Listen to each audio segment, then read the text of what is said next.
Alright guys, welcome back. We've just made another purchase, haven't we? Are we quite happy with it? I'd say so. I'd say so. Let's show them then. Just bought this Mercedes off Copart. It's a C250D AMG. And this is literally the damage. Obviously you can see the wheels, it's not quite in the right place there, is it? I wouldn't have thought. It needs to go a little bit more forward. A little more forward, yeah. So, obviously, the wheels are a bit knackered. If you can see back there, you can see that control arm snap clean off.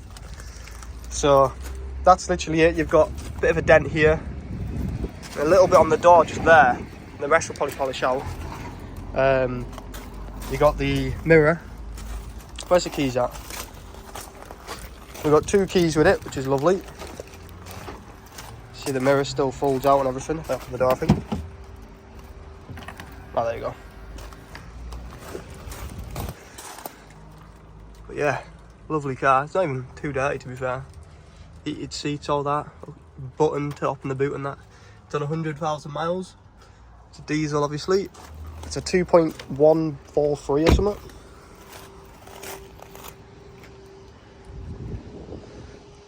It's honestly, it's a really clean car. You'll be surprised when we tell you how much we paid for it. Like, it's like a 15 grand car. I think it's worth like 7, 8 or something. But yeah, this is literally the damage here. It starts up and everything's perfectly fine. The number plates are in the boot. I think it had private plates on. Just get Grant to start it, please. Just eating his scran. I'll pop the boot first, actually. Bonnet, sorry. It's lovely. I might have to keep this. I'm not sure yet. No airbags, obviously, or anything like that. It's the engine. Needs another cover, little badge. Someone stole it. All the fluids are spot on. Oil, everything. Obviously, we'll go through it and service it.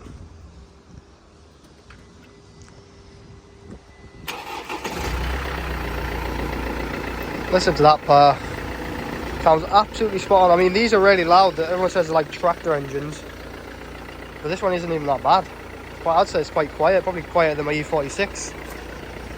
So we're very happy with that. So it's just lovely. It's proper nice. All the windows roll down and everything. So yeah. Knock it off, Grant. There we go. Unfortunately, there was no locking wheel nut key with it.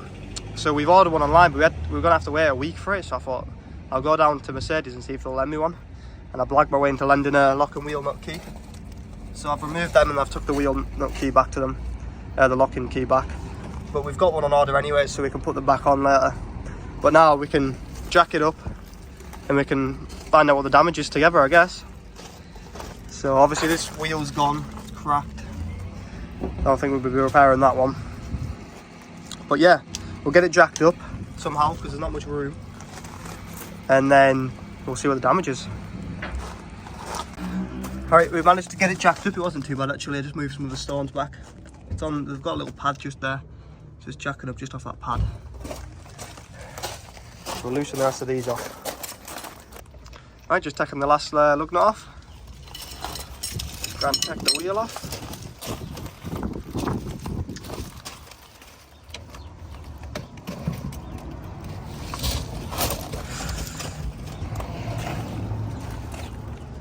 Hey, the wheel's not even, it's just that crack, that's a shame.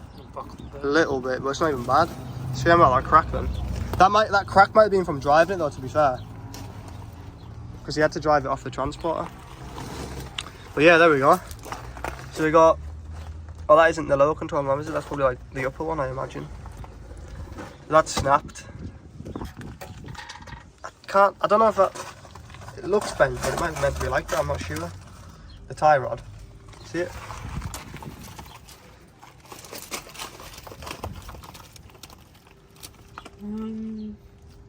Oh, you can see it's rubbed against the subframe there. Is that made a dent on that? Yeah. So it's control arm, but like it's not terrible. They probably want to change. What's the shock saying? Do you reckon that's alright or not? Doesn't look bent. Where's the tie rod? Is that fucked? Drop link. That's right. Drop link, yeah. So what we should do is probably change this and the The spring might be broke. Is it? It's facing up. Well, if we get this on, then it's movable, isn't it? So we go get one of these and a lower. Do you reckon that tie rod? We'll have to look at the other side. I'll look at a photo and see if it's straight. Them two get changed. It depends if it's broke the bottom one. By twisting it over. Which one? Like the actual bottom. Oh, the actual bottom one.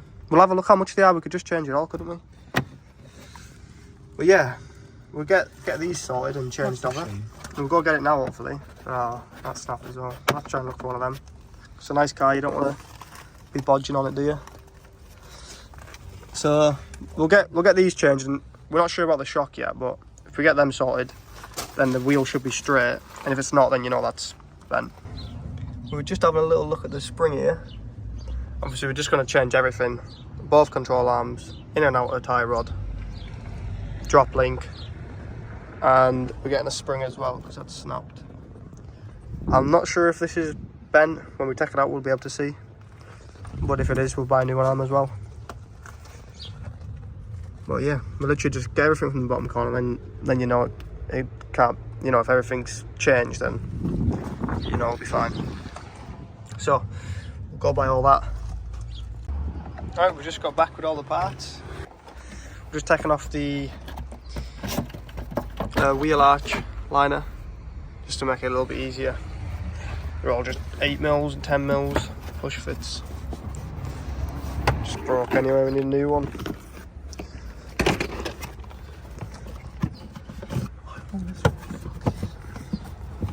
That all looks spot on. No issues there, guys. Happy days. Alright, we've got that side off. As you can see, there's no damage apart from a bit of a cut in that intake pipe there. I'm pretty sure it's just for air though, might be wrong. I think it is though. So we'll have a look for another one. If not, just tape it up with some like foil tape. That'll be fine, but we'll try and buy a new one if we can. But yeah, apart from that, it's spot on, so we'll start dismantling it now. Right, we've removed the disc and the knuckle. Quite straightforward really, there's a couple inverted torques on it, a couple 13mm on the caliper. These just disconnect up at the top. And down here, we've got our Bluetooth control arm. The caliper just slipped tied up there for a minute. Well, we'll figure out how to remove this plastic sleeve thing. Obviously we've taken everything off. We're just removing this control arm now. It looks fine, probably is, but change it anyways. Obviously changing that one, changing outer tie rod and the drop link, and obviously the spring because it's snapped. And then we're going to look at the strut, make sure it's alright. Yeah, we're just going to get some 21s on there, get that loosened and get that out. Where's the half of our fucking... Oh, there it is. So yeah, you can see quite a lot of how burnt, like it's got really hot, so yeah.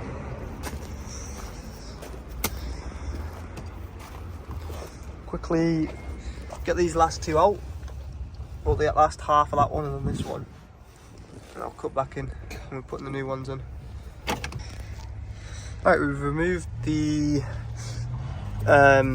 drop link. That's all sorted. We're just gonna, and we took the caliper, we shoved it up there and zip tied it. So we're just gonna move these 3 bolts now and then take the whole strut out. And all will be left with them two.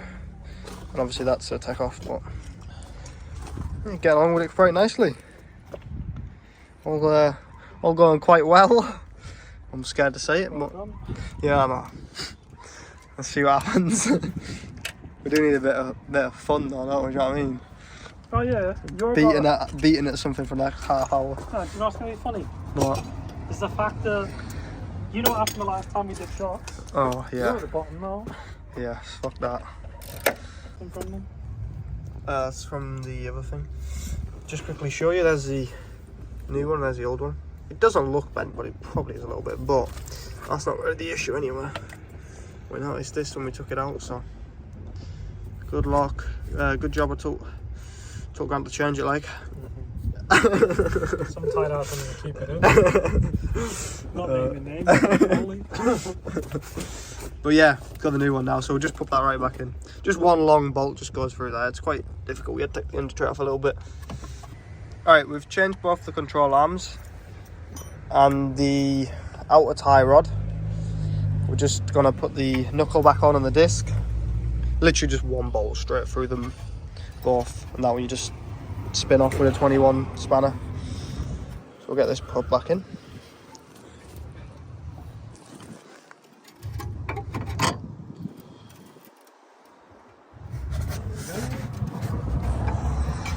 These aren't completely tight either. We're going to tighten them up when it's on the when the wheels back on the ground. Just pop that bottom one on. Right, we just removed the spring off this shock, but as you can see, it's not fully extended out.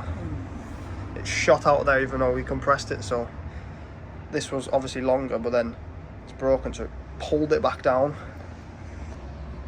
So I only knew one of them. Alright, it's been a couple of days now. Got a new shock, spring all assembly, all fit together. Brand new second hand. Brand new second hand. We're going to send the old spring back probably because that one looks fine. We just thought if we buy a brand new shock for this side and spring, we're going to have to do the same to the other. We're not going to do that right now, so we'll get this one to get it up and running. And if it needs 2 shocks, then we'll put 2 on it, but for the minute we just want it running, so. Bought this one, it's the same year, less mileage, so it should be just the same as the other side. It's all built up, ready to go, so we just need to put it back in, put the drop link on it, fit the caliper back on, put the spare wheel on. I think we should be golden then. It does look like they've left half the drop link on now, so we'll have to attend to that quick. Alright, we've got the shock somewhat situated, pretty straightforward. Put them 2 bottle bolts in, that side bolt in there. And we've got 2 bolts up here. This one's a bit far away, so we're going to have to grab onto it and pull it this way to line it up. We're just going to put them bolts in first, and we can do that.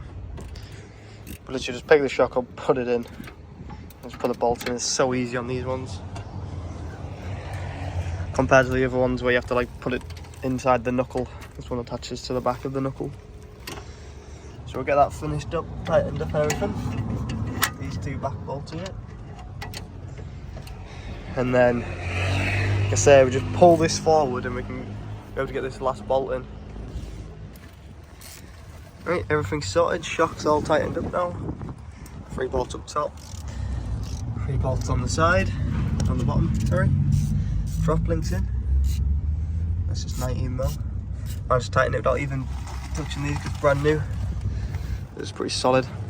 Now I just need to get the caliper back on, sort all these cables out and attach them back to the shock. Alright, everything seems to be back together now. Put the caliper on. That got broken. We need to change that sensor.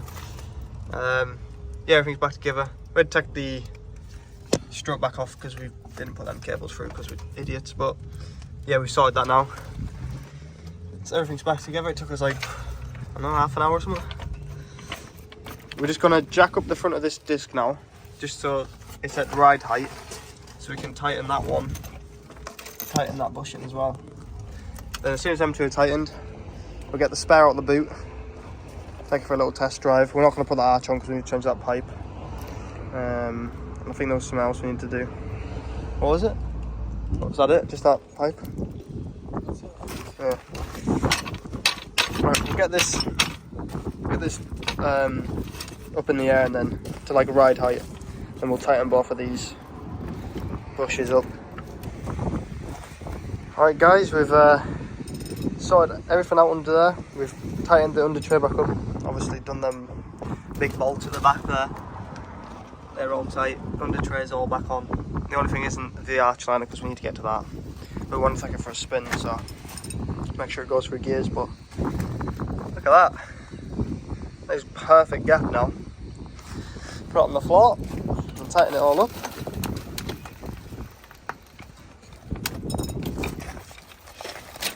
Try and get the jack out. These stones.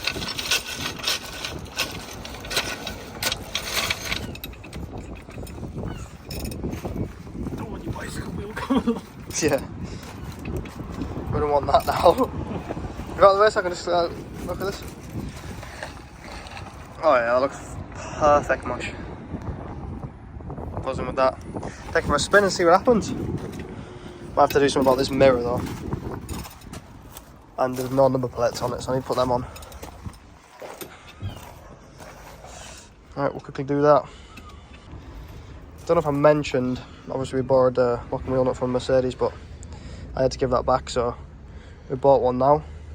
So we can put all the lock and wheel nuts back on. Alright, we've got everything sorted now. Don't worry about the zip ties. There's big holes in the back of here, so we need to buy some proper clips for them, so just done that so I can drive it. Grant's just getting all the markings off. You might notice there's a bit of glass missing here. Yeah, we won't worry about that for a second. That's just so it's legal. Back plate on. See, all this side's sweet. So yeah, it's should be road legal now. We can take it for a test run and see what she does. Right, we've got about 26 metres up the road, I think. And there's a big bit of plastic that needs pulling off because it was scraping. The zip tied. I didn't want to leave you on a cliffhanger, so just took it for a spin in that and drive spot on. There's a couple of little noises, but nothing too serious. We should be able to sort out. Obviously, still some bits to do left on it. Headlights all fogged up and stuff. Needs a toe and cap. Number plates put on properly. Wing mirror and bits and bobs. So probably one more video on it, and then should be good to go. Thanks for watching, guys, and I'll see you in the next one. Open eye, feel the waves cut through me, hypnotized by the sounds I'm breathing in. Hold tight, can't make